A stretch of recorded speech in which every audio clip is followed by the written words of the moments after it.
Good morning. I am a fruit and vegetable and native flower and plant gardener, but today we are in the thick of summer. It's mid-June, it's already hot and it's the morning, it's humid here in the Midwest, and I'm gonna take you, as I duck underneath my trellis, I'm gonna take you on a bit of an update on some of the fruit that I'm growing here as it stands in midsummer. So come along, let's see what we got. All right, so our first stop in the garden is going to be at the grapevine that I have. And oh man, look at that. That's so beautiful. That cluster of grapes there, that's really cool. The first stop is at the grapevine that I have here at the arch trellis. And you can see this is my second year growing these vines. I bought them as pretty mature plants from the nursery. And this one in particular, I'll take you to the other one here in a minute, is over an arch trellis that I built. And I've pruned it up, I've done a lot of research, and this is my first year that it's producing grapes. And I've never harvested grapes before, so we're very, very excited. Again, we are in the thick of the summer here in the Midwest. You can see that big cluster back there too. And from my research, we're getting close. We're getting close to a harvest. So I wanted just to give y'all an update and show y'all what I'm doing to basically prevent all of these things from getting eaten by the birds, because again, from my readings, as soon as these things get ripe and start getting sweet, the birds sense that as well, and they will just completely attack and eat all of the grapes. The articles that I was reading, it was like over and over, they said you'll know when they're ripe when the birds eat them all. And so what I did for the majority of these is I bought these bags off of Amazon and I just covered them up. And they've been covered probably for a month now, maybe. And it seems to be working really well. I actually think some of these grapes are starting to turn. So these are red grapes. Let me show you the tag of the variety that I bought here. Reliance. So they're red grapes.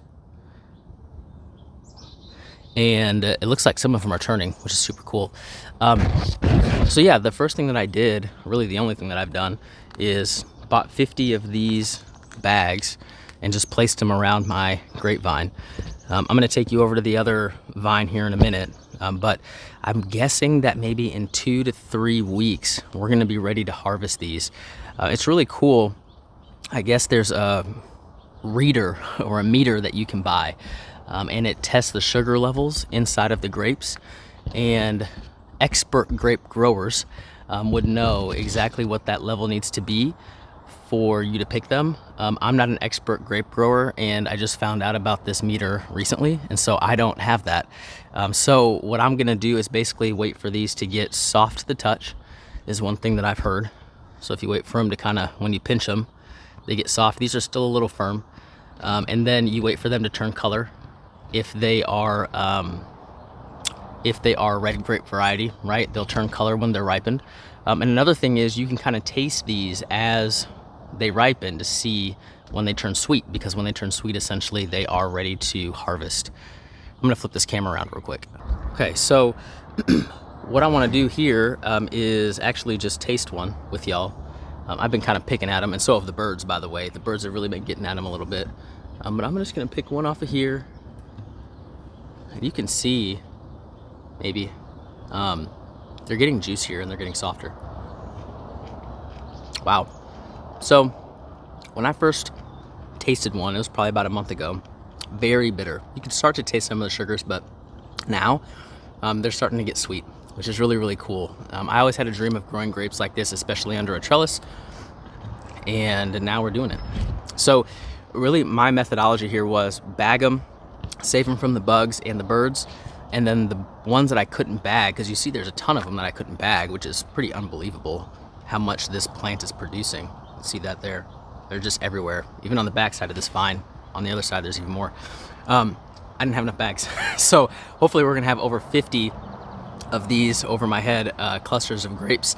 My methodology here, my thought process is the ones that I wasn't able to bag, I am going to leave for the birds. They're like the sacrifice, right? So maybe if they have a few clusters that they can get after when they're ripe, they'll leave the ones inside the bags completely alone, and we'll have a good harvest. So I'm just gonna take you over here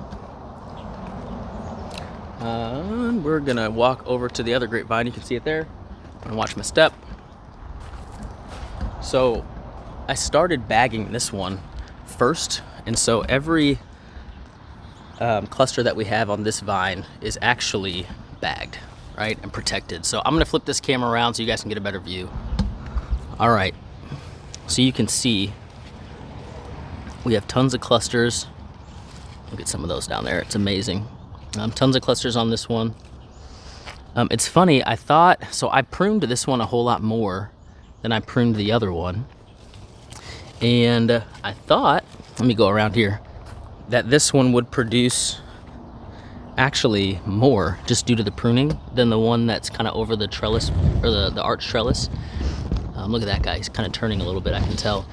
But what I actually found out in reality is that the one over the arch trellis is producing more. Go figure. So those are my grapevines. They're doing great. I don't really do much with them. I use the back to Eden method. I have mulched all the beds. I water them occasionally. I think I've watered like 3 times this year. But I just kind of rely on that mulch to keep the ground moist. I think they like the heat, which is great because where I'm at in the Midwest, it's hot, it's humid. They like warm soil. And so those things are just taking off. So let's kind of move over here to my pear trees. So I have 2 pear trees. I have one there. I have one there. I'm gonna take you to both. They're both producing this year. So a couple years ago, or excuse me, last year they didn't produce at all. The year before, I think, was the first year that I planted them, and they did produce some, and we harvested those. They were delicious. This year they're producing again, and they're producing a ton. So I'm gonna flip the camera around again and just kind of show you. So with these pears, and you can see this one's leaning. So I've propped that one up. You can see right there. I have a T-post and some twine with rubber tubing around it just to help it stay stable. But this one's leaning, a lot of fruit. There was a lot of growth on this tree this year, but we have lots of pears. When I harvest these, it's important to remember that you harvest them when they are still firm, right? You don't want to wait till they get ripe on the tree, from what I've read. So I'm gonna be harvesting these, I think, late August, mid-August, something like that. And then you let them finish ripening on the countertop. Now the cool thing, let's walk over here. The cool thing about these is they don't really get bothered too much, at least in my case, by the pests. The pests kind of leave these things alone. The birds don't get them. I don't really have bugs like Japanese beetles or anything that get them. So they stay pretty good, and I don't have to do too much to thwart the pests off. Now I will tell you, you can see it up here a little bit, and then you can see some of the leaves up here.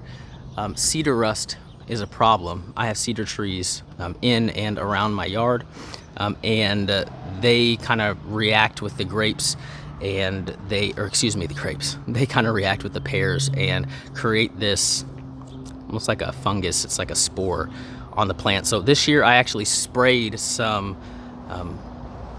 antifungal, totally organic. I don't use any sort of insecticide, pesticide, anything like that on the garden. So it was a totally organic thing. And it seemed to help a little bit. The first year that I didn't do it, all of these leaves were completely covered with cedar rust. And this year I did it in the early spring, and I was spraying about once a week. And then right after it rained, took about 2 bottles. The bottle was cheap, it's like $4 or $5. And it seemed to help a lot. So these are producing very well. One thing that I may need to do, as you can see, I have these clusters. There's 2 there. Those are kind of separated. There's 2 there. Anywhere there's those clusters, I might need to thin those out a little bit just to make sure that the grapes are healthy and producing the way that I want them to. So that'll be something that I do soon. There's one other thing that I want to show you, and we're going to take a walk around to the back garden.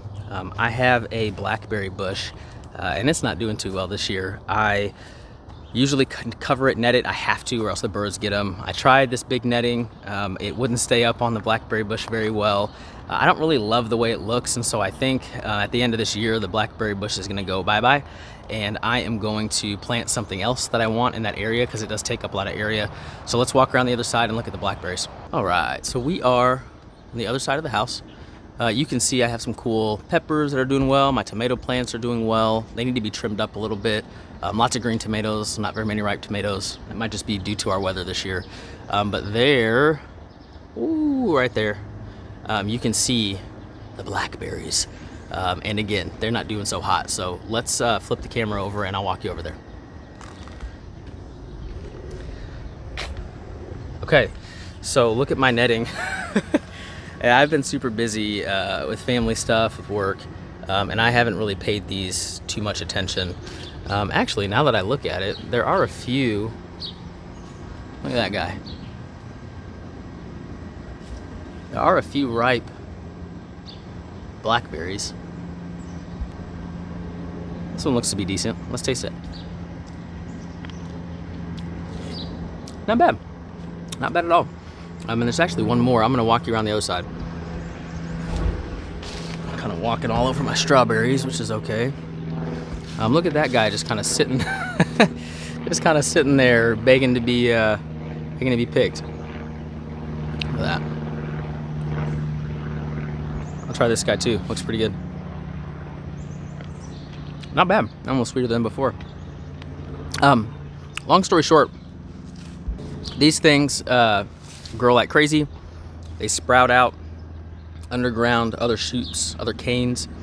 I just don't like the way they're looking, and they take up so much real estate, and I'm somewhat limited on real estate here at my house, and so I think I'm going to take these out maybe in the summer, but possibly this winter when all the leaves die back. I have a couple blueberry bushes too that I'm going to show you guys, but this was kind of a fail this year. I think I'm gonna have to pivot. You can see I have a ton of weed pressure over here. I've neglected this side of the house just because I'm not over here very much. This is one blackberry bush. You can barely tell amongst the weeds. It produced very well this year. And then there's another blackberry bush, or excuse me, I'm saying blackberry, blueberry. There's another blueberry bush. Let me get all these out of the way. Here you can see a lone blueberry. This produced really well this year too.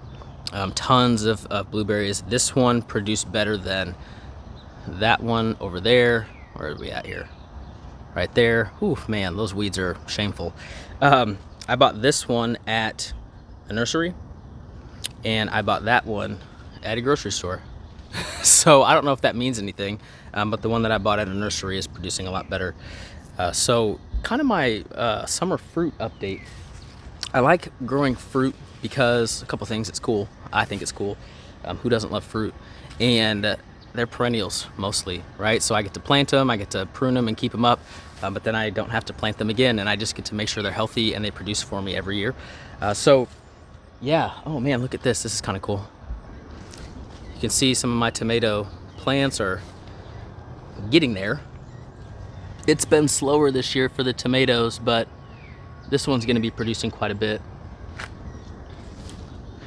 I could go on and on. Whenever I have people over, I take them through the garden. I can tell they're like, okay, we've been in the garden for an hour. But yeah, that's my midsummer fruit update for the garden. The garden's doing well. I'm going to continue to change things. I am somewhat new to this fruit gardening and somewhat new to gardening in this yard. And when I say new, I've been gardening in the yard for probably 4 or 5 years, but the fruit is even newer. Like the grapes, I've just had a couple years, the pear trees, maybe 3 years, the blackberries, maybe 2 or 3 years. So I learn every year. There's only so much that you can learn by reading books and watching videos. Some of that you just have to learn by like, man, that didn't work well, or wow, that really worked well, and then you do it again next year. So I'm going to give you guys an update soon on the channel when I get to harvesting time. The grapes are probably coming in the next couple weeks, and so we're going to harvest 50 clusters of grapes, and then the pears will probably be after that. So thanks for tuning in. Hopefully you enjoyed the midsummer fruit update in the garden, and we'll talk very soon.